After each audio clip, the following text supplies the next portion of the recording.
The two most overrated French movies may always be irreversible and a profit, but the movie I will be talking about today from 2005 called Cash and hidden in the English title is also a movie that is indeed pretty overrated. I think the concept itself is interesting when you see these videotapes being delivered anonymously to this couple by the doorstep, but I do not think it is well done, because firstly, a lot of what is filmed is the house and inside the house for several minutes at a time on the screen, instead of filming the couple and their reactions as they watch the videotapes. Then the movie could have been more exciting, because the way it is done here doesn't make it less engaging, and I do not think this movie would have been done the same way if it was filmed today. Secondly, the movie could have benefited from a second opinion, because when the main character accuses this immigrant-looking character that it was adopted into his family when he was a child after delivering the videotapes, the drawings, and terrorizing his family, and he also accuses his son,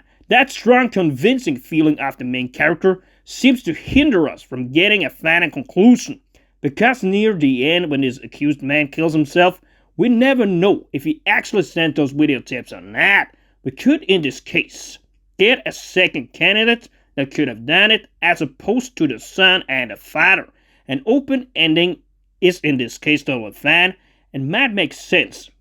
as they have chosen this from the movie that make it more psychological, but at the same time it is very frustrating that we do not know who did it. Additionally, I feel a lot of the stuff in the movie is pretty trivial, and you see a lot of the everyday life, a big dinner party with guests, the conversations between the son and the family, and generally a lot of the conversations between the characters are not that interesting, which of course hinders the movie from being that entertaining. Generally, there's some tension and romantic scenes as the Juliette Binoche character goes insane when the main character tells the truth when their son goes missing and they suspect that he is kidnapped. Here the movie makes a less bold choice, because it could have been a way darker and powerful movie if he actually came back from a kidnapping and you could see who the suspect was, instead of that he just randomly comes back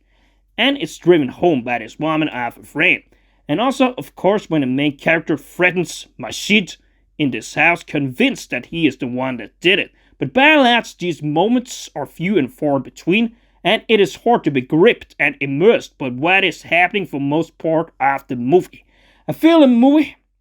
also has that classic deeper meaning problem, where you, in this case, try to create powerful scenes through flashbacks and vivid dreams of the main character, but what happens in real time is pretty weak compared to what you create in the dreams. So either you would need to build the backstory better, or you would need to make the real-time scenes more interesting. But anyways, the real problem is, like I said, a lack of a final conclusion, and maybe this is a deeper movie about dealing with guilt, but it is not an entertaining movie about dealing with guilt. It is rather an average movie. I will give a 5 out of 10.